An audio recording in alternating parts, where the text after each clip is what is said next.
Uno de los géneros literarios por el que el pueblo egipcio tuvo preferencia fue la literatura sapiencial o didáctica. Las dos obras más antiguas son las Enseñanzas para Cajemni y las Máximas de Pajotep. Algunos eruditos consideran la llamada Instrucción o Enseñanza de Amenemope la obra cumbre de la literatura sapiencial egipcia. A estas hay que añadir, por ejemplo, Sátira de los Oficios, Instrucción o Máxima de Ani y el cuento del campesino elocuente. Para hablar de la literatura sapiencial egipcia, hoy contamos con la presencia de Francisco Martín Valentín, director del Instituto de Estudios del Antiguo Egipto y de la Misión Arqueológica Española en Deir Bahari. En la actualidad está desarrollando trabajos de excavación en la tumba de un visir del sur de Egipto durante los reinados de Amenhotep III y Ajenatón, la tumba tebana número 28 en Asasif. Entre sus libros figuran Amenhotep III, El esplendor de Egipto, una tesis de reconstrucción histórica, Devot, 30 años de historia, de Madrid, Iniciación a la lengua egipcia clásica escrita en sistema jeroglífico, Los magos del antiguo Egipto, o Senenmut, el hombre que pudo ser rey de Egipto. Buenos días, Francisco. Buenos días, Teresa. Entre los textos literarios egipcios antiguos que han llegado hasta nosotros, destaca el conjunto de lo que los egiptólogos han denominado la literatura sapiencial. ¿Qué supuso y qué significó para la civilización egipcia el conjunto de la citada literatura? Bien, el concepto de literatura sapiencial es mucho más amplio que netamente para la cultura y civilización egipcia. Realmente hace referencia a un conjunto de producción escrita literaria recoleccionada o coleccionada desde las culturas del Medio Oriente antiguo, en el tema que nos concierne, y que por lo que hace a Egipto tiene otros matices más específicos. Lo hemos llamado así los egiptólogos por convenir con la ciencia histórica antigua en general de Medio Oriente, pero realmente para Egipto deberíamos hablar más de sabidurías y enseñanzas. Sabidurías en el concepto propio de la experiencia vital de una serie de personas que organizaban o que arquitecturaban la sociedad egipcia, que eran las personas de experiencia vital, los que habían vivido largamente, con arreglo a una serie de normas, y que tenían la concepción bien clara y bien concreta de lo que era el universo, como se decía que lo habían creado los dioses cosmogónicos, y los principios que deberían mantenerse para que este universo fuera constante. Bien, estas personas ejercían esa sabiduría, y esa sabiduría tenía que ser objeto de enseñanza. Por eso también hablamos los egiptólogos, al referirnos a estas literaturas sapienciales, como enseñanzas y sabidurías. Sabidurías por la experiencia y enseñanzas en la medida que se generaba a través de la experiencia y se tenía que practicar a través de la enseñanza del que tiene experiencia al que no la tiene. Por tanto, se trataba de un conocimiento ético basado en las normas naturales, podemos decir, del cosmos, del mundo vivo que conocían los egipcios, que debía ser transmitido por medio de la enseñanza. Y el discípulo, el que adquiría este aprendizaje, tenía que someterse a estas máximas, que debían ser completamente asimiladas y completamente comprendidas para a su vez ser objeto de transmisión a futuras generaciones.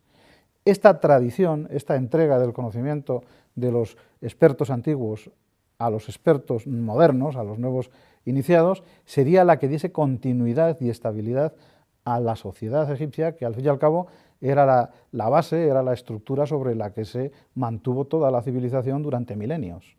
¿Podrías comentarnos 2 o 3 textos de esta literatura sapiencial? Sí. Realmente antes hay que decir que la estructura de estas enseñanzas es la interlocución entre el que las está explicando y aquel que las recibe. Y hay diversos planteamientos dentro de la enseñanza. Es decir, por ejemplo, hay un típico planteamiento que es el del padre al hijo, que es el más habitual. Por ejemplo, es el marco de la llamada enseñanza de un hombre a su hijo, que se divide en 2 partes. La primera proclama las ventajas de servir fielmente al faraón, y la segunda enumera los preceptos que deben regular el comportamiento de un buen funcionario, en definitiva, de un buen ciudadano de la sociedad egipcia. Y, por ejemplo, aclara los temas de conducta que han de hacerse. Dice, por ejemplo, esta enseñanza: actúa adecuadamente sin transgredir nada. La negligencia no es posible para aquel que ha sido advertido antes. Justo es el silencioso que pliega su brazo en prueba de conformidad. Era un gesto egipcio de respeto con la orden recibida. Pero sobre todo el principal tema de las enseñanzas reside en lo que llaman ellos el buen uso de la palabra. Dice esta misma enseñanza, de la enseñanza de un hombre a su hijo: en cuanto a la palabra, ella es como el fuego. Por tanto, hay que tener una perfecta maestría, es lo que se supone. y dominio de esta palabra. De ahí que se pondere que es el reservado, el reflexivo, el silencioso, el triunfador de la sociedad. Dice, si guardas el silencio, el éxito vendrá a ti. Has de agotar las palabras antes de usar la fuerza. Aquel cuya palabra es comprensible, abre el entendimiento de los demás. Impón tu razón sin cometer transgresiones, porque una palabra desafortunada devalúa a aquel que la pronuncia.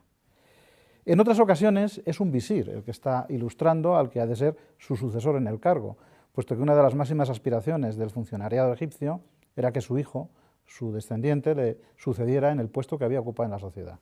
Y en esta línea mencionaremos las enseñanzas de Ptahhotep, un personaje que debió vivir en la dinastía V, en el Imperio Antiguo, el cual está hablando precisamente a su hijo. Y previamente establece un diálogo con su faraón, con su rey, para decirle que por favor le permita que enseñe estas sabidurías a su hijo. Y dice la frase muy egipcia, que le deje dotarse de un bastón para su vejez, es decir, aquel que le ha de ayudar, le ha de asistir en sus tareas de experiencia. Para empezar, Ptahhotep sublima en sus enseñanzas lo que llamamos el concepto de la Ma'at. La Ma'at es el orden máximo arquitecturado, la justicia, lo que organiza el universo, lo que debe relacionar a las gentes y al faraón y al pueblo en un correcto orden. Y dice que el éxito social se debe respetar, puesto que es consecuencia de un buen comportamiento. Concretamente dice, si tú eres un dirigente que da órdenes a muchos, busca para ti la perfección en cada caso, de modo que tus instrucciones no tengan defecto alguno. La Ma'at es poderosa y de perpetua eficacia de acción. Desde los tiempos de Osiris, ella no puede ser perturbada. Aquel que transgrede sus leyes es castigado. Esto es lo que no tiene en cuenta el ambicioso. La villanía es la que se apropia de las riquezas por la fuerza, pero nunca las malas acciones han conseguido llevar a buen puerto sus intenciones. Ptahhotep también subraya el hecho de la generosidad con los otros. Y esto, dice, producirá 100 por 1. Dice, sé generoso durante el tiempo de tu existencia. Es el pan compartido aquel que más se desea y agradece. Aquel que tiene el vientre vacío te acusará. Al que se le ha provocado infelicidad será un rebelde para ti. La generosidad es el recuerdo que se tendrá del hombre después de que éste desaparezca. En otros casos, el diálogo entre el instructor y el instruido parece como si pasase una especie de discusión entre ambos. Es otro supuesto, por ejemplo, como las sabidurías del escriba Ani en sus enseñanzas a su hijo Khnumhotep. Dice Ani, no te sientes cuando haya alguien mayor de edad de pie, delante de ti o superior a ti en su función. Nadie te reprochará un buen comportamiento. No descubras tu pensamiento a un hombre desconocido actuando vanidosamente. Si él lo cuenta, vas a tener problemas. Un hombre puede destruirse a causa de su lengua. Duplica el alimento que tu madre te ha dado. Sosténla como ella te ha sostenido. Ella ha hecho mucho cargando contigo y nunca dijo que esto termine. Tú fuiste parido después de los meses del embarazo y ella entonces mantuvo sus senos en tu boca durante 3 años sin desfallecer.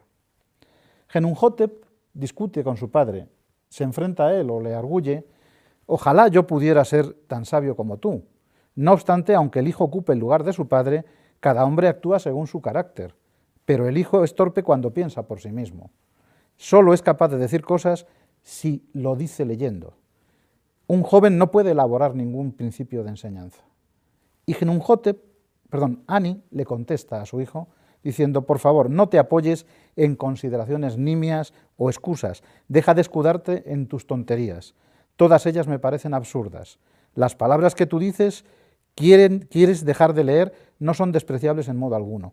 Mira, el toro bravo que mugía en el establo se acaba convirtiendo en buey y no sabe escarbar la tierra. Él abandonará su belicosa naturaleza para dejar lugar a la instrucción y ser útil. El caballo siempre termina bajo su arnés y acaba obedeciendo a quien le guía. El perro obedece a una palabra y va detrás de su amo. Acepta tú las enseñanzas y aprende a escuchar lo que con ellas se puede obtener. ¿Fueron utilizados estos textos durante la historia de Egipto? Sin duda, porque fue el principio que, ya digo, organizó la sociedad egipcia. Si vemos desde el Imperio Antiguo, hay sabidurías como la de Khamenei, Ptahhotep. En el Imperio Medio tenemos las enseñanzas de Amenemhat I para Sesostris, las enseñanzas de un padre a su hijo, u otras parecidas. Durante el Imperio Nuevo tenemos las de Ani, tenemos Amenémope, las enseñanzas de Amenémope. Durante el tercer periodo intermedio también siguen produciéndose de este tipo de cosas, incluso en época tolemaica está la de Ansesongi. Quiere decir que son elementos fundamentales que han estado trabajando en favor de la sociedad egipcia, transmitiendo el conocimiento y el orden egipcio a lo largo de 3 milenios. Y efectivamente cuando esto decae, cuando se dejan de utilizar, coincide con la extensión y la finalización de la civilización egipcia. A la vista del conjunto de estas máximas, ¿cuáles eran los valores esenciales de la sociedad egipcia? Fundamentalmente había unas divisiones, podemos decir, en cuanto a los principios de vida. Fundar una casa propia, preparar la tumba en vida, atender el culto funerario de los padres, tener buen trato a la esposa y viceversa, respetar las etiquetas y convenciones sociales, pues por ejemplo, esperar a que te invitasen a la mesa y te diesen el lugar que te correspondía, no el que tú querías, hacer las oraciones matinales al disco solar, el culto diario, huir de la parcialidad y la corrupción, y sobre todo la moderación era una regla de oro, moderado en la comida, en la bebida y en el estilo de vida. El arquetipo era el silencioso, el hombre prudente que sabe esperar para responder en frío, que no se acalora y que tiene buen comportamiento como persona y como servidor del faraón. ¿Tuvieron influencia en otras culturas coetáneas a la civilización egipcia? Desde el punto de vista de la egiptología, las enseñanzas de Amenemopet, concretamente, de la dinastía 20 y 21, hacia el primer milenio antes de Cristo, y tuvo una influencia muy grande en los libros de los proverbios del Antiguo Testamento. Pondré 2 ejemplos. Los proverbios dicen, vale más poco con el temor de Yahvé que un tesoro con la inquietud. Y las enseñanzas dicen, más ventajosa es la pobreza en la mano de la divinidad que las riquezas en un almacén, más ventajosa una galleta en la conciencia tranquila que las riquezas con la iniquidad.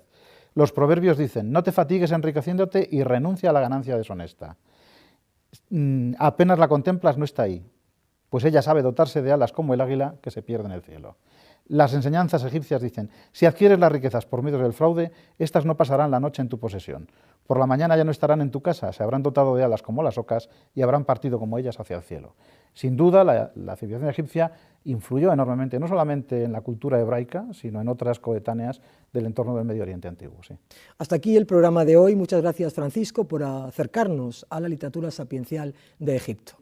Muchas gracias a vosotros y hasta siempre. Quiero terminar con un breve fragmento de la instrucción para Cajemni. El hombre prudente prospera y el moderado es alabado. Deja que tu fama crezca. Entonces, sin que tengas que abrir tu boca, recurrirán a ti. No presumas de tu fuerza en medio de tus coetáneos.